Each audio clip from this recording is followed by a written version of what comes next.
दोस्तों नमस्कार। मैं नाथ सुनांचली कथा कहानी और उपन्यास के इस अंक के साथ पुनः हाजिर हूँ। दोस्तों इस समय हम लोग सुन रहे हैं प्रेमचंद की लिखी हुई कुछ श्रेष्ठ कहानियों का वाचन। इस कड़ी में आज लीजिए सुनिए प्रेमचंद की लिखी हुई मानसरोवर भाग 4 से कहानी विषम समस्या का वाचन मेरे अर्थात नाथ सुनांचली के स्वर में। मेरे दफ्तर में 4 चपरासी थे। उनमें एक का नाम गरीब था, बहुत ही सीधा, बड़ा आज्ञाकारी, अपने काम में चौकस रहने वाला, घुड़कियां खाकर चुप रह जाने वाला, यथा नाम तथा गुण। गरीब मनुष्य था। मुझे इस दफ्तर में आए साल भर हो गया था, मगर मैंने उसे एक दिन के लिए भी गैरहाजिर नहीं पाया था। मैं उसे 9 बजे दफ्तर में अपनी दरी पर बैठे हुए देखने का ऐसा आदी हो गया था मानो वह भी इस इमारत का कोई अंग है। इतना सरल है कि किसी की बात टालना जानता ही न था। एक चपरासी मुसलमान था, उससे सारा दफ्तर डरता है, मालूम नहीं क्यों। मुझे तो इसका कारण सिवाय उसकी बड़ी बड़ी बातों के और कुछ नहीं मालूम होता। उसके कथनानुसार उसके चचेरे भाई रामपुर रियासत में कोतवाल थे। उसे सर्वसम्मति ने काजी साहब की उपाधि दे रखी थी। शेष 2 महाशय जाति के ब्राह्मण थे। उनके आशीर्वाद का मूल्य उनके काम से कहीं अधिक था। ये तीनों कामचोर, गुस्ताख और आलसी थे। कोई छोटा सा भी काम करने को कहिए तो बिना नाक भौं सिकोड़े न करते थे। कलरकों को तो कुछ समझते ही न थे, केवल बड़े बाबू से कुछ डरते। यद्यपि कभी कभी उनसे भी बेअदबी कर बैठते थे, मगर इन सब दुर्गुणों के होते हुए भी दफ्तर में किसी की मिट्टी इतनी खराब नहीं थी जितनी बेचारे गरीब की। तरक्की का अवसर आता तो ये तीनों नंबर मार ले जाते। गरीब को कोई पूछता भी न था और सब 10-10 रुपए पाते थे। पर बेचारा गरीब सात पर ही पड़ा हुआ था। सुबह से शाम तक उसके पैर एक क्षण के लिए भी नहीं टिकते थे। यहाँ तक कि तीनों चपरासी भी उस पर क्रोध जताते और ऊपर की आमदनी में उसे कोई भाग न देने देते थे। इस पर भी दफ्तर के सब कर्मचारी से लेकर बड़े बाबू तक उससे चिढ़ते थे। उसको कितनी ही बार जुर्माना हो चुका था और डांट फटकार तो नित्य का व्यवहार था। इसका रहस्य मेरी समझ में कुछ नहीं आता था। मुझे उस पर दया आती थी और अपने बर्ताव से मैं यह दिखाना चाहता था कि उसका आदर मेरी दृष्टि में अन्य तीनों चपरासियों से कम नहीं है। यहाँ तक कि कई बार मैं उसके पीछे कर्मचारियों से लड़ भी चुका था। एक दिन बड़े बाबू ने गरीब से अपनी मेज साफ करने को कहा।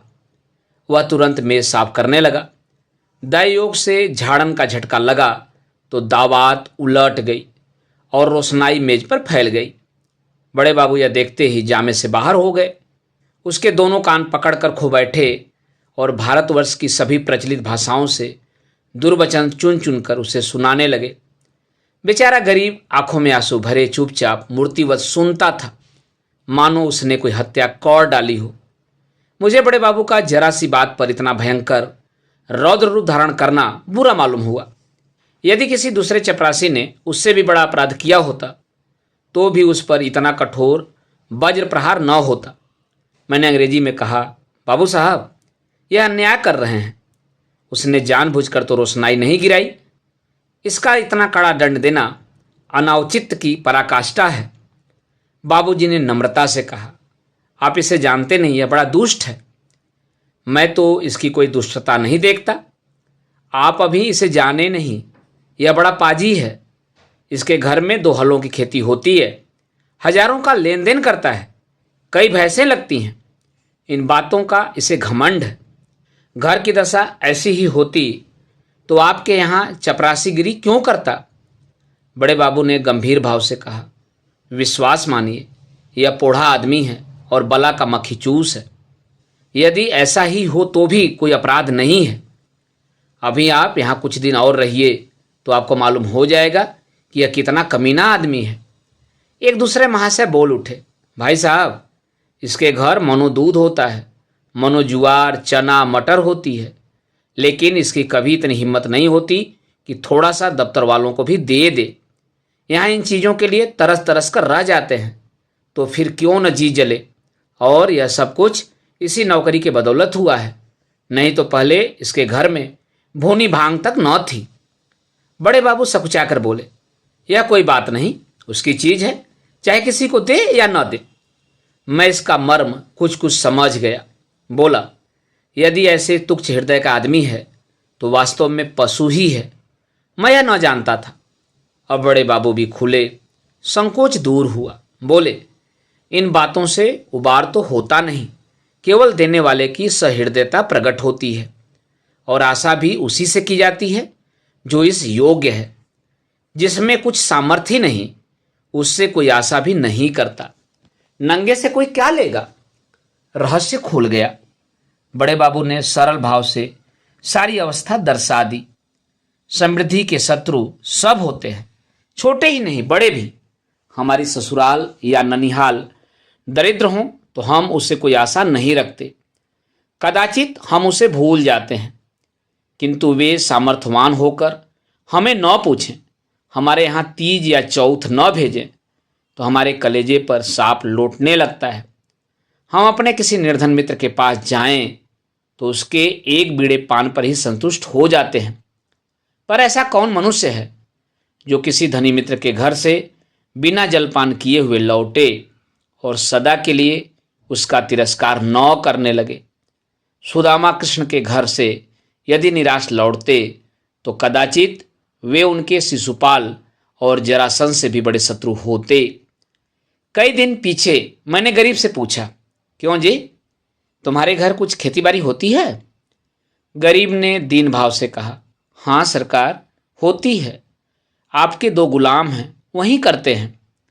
मैंने पूछा, गाय भैंसें लगती हैं? हाँ हुजूर, 2 भैंसें लगती हैं। गाय अभी गाभिन है।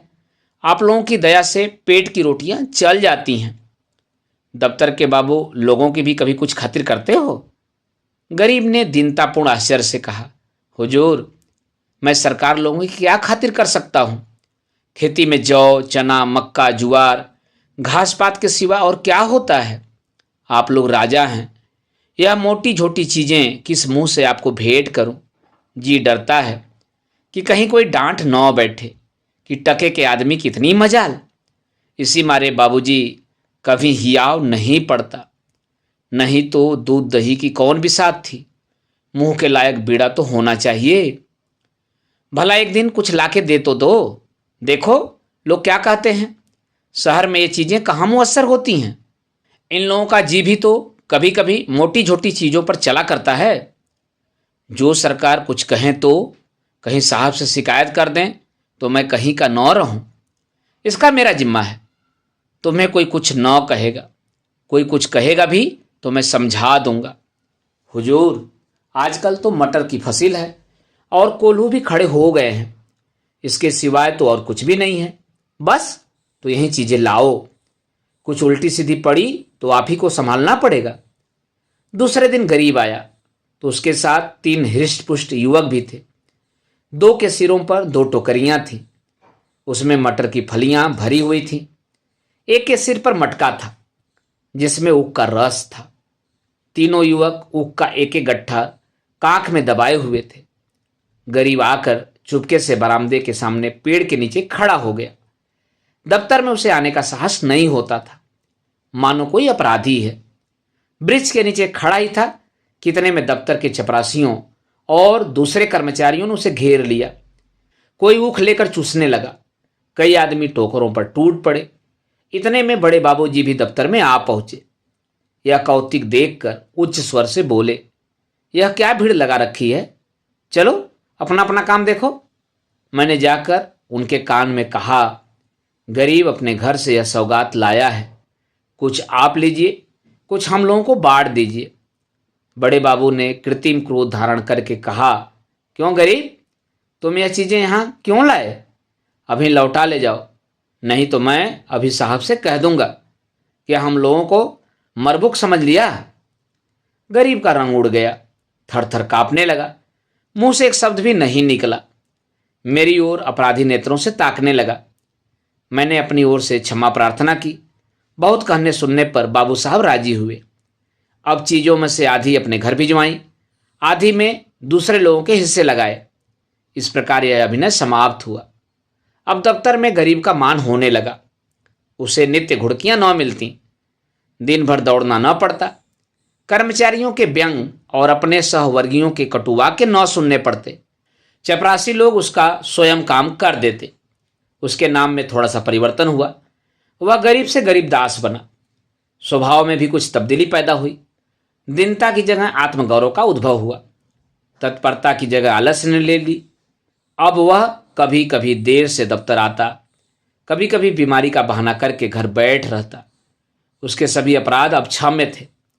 उसे अपनी प्रतिष्ठा का गुड़ हाथ लग गया। वह अब 10वें 5वें दिन दूध दही आदि लाकर बड़े बाबू को भेंट किया करता। वह देवता को संतुष्ट करना सीख गया। सरलता के बदले अब उसमें काइयापन आ गया। एक रोज बड़े बाबू ने उसे सरकारी फार्मों का पार्सल छुड़ाने के लिए स्टेशन भेजा। कई बड़े बड़े पुलिंदे थे, ठेले पर आए। गरीब ने ठेले वालों से 12 आना मजदूरी तय की थी। जब कागज दफ्तर में पहुंच गए तो उसने बाबू से 12 आने पैसे ठेले वालों को देने के लिए वसूल किए। लेकिन दफ्तर से कुछ दूर जाकर उसकी नीयत बदली, अपनी दस्तूरी मांगने लगा। ठेला वाला राजी न हुआ। इस पर गरीब ने बिगड़कर सब पैसे जेब में रख लिए और धमकाकर बोला, अब एक फूटी कौड़ी न दूंगा, जाओ जहां चाहो फरियाद करो, देखें हमारा क्या बना लेते हो। ठेले वाले ने जब देखा कि भेंट न देने से जमा ही गायब हो जाती है तो रोध होकर 4 आने पैसे देने को राजी हुआ। गरीब ने अठन्नी उसके हवाले की और 12 आने की रसीद लिखवा कर उसके अंगूठे का निशान लगवाए और रसीद दफ्तर में दाखिल हो गई। वह कौतूहल देखकर मैं दंग रह गया।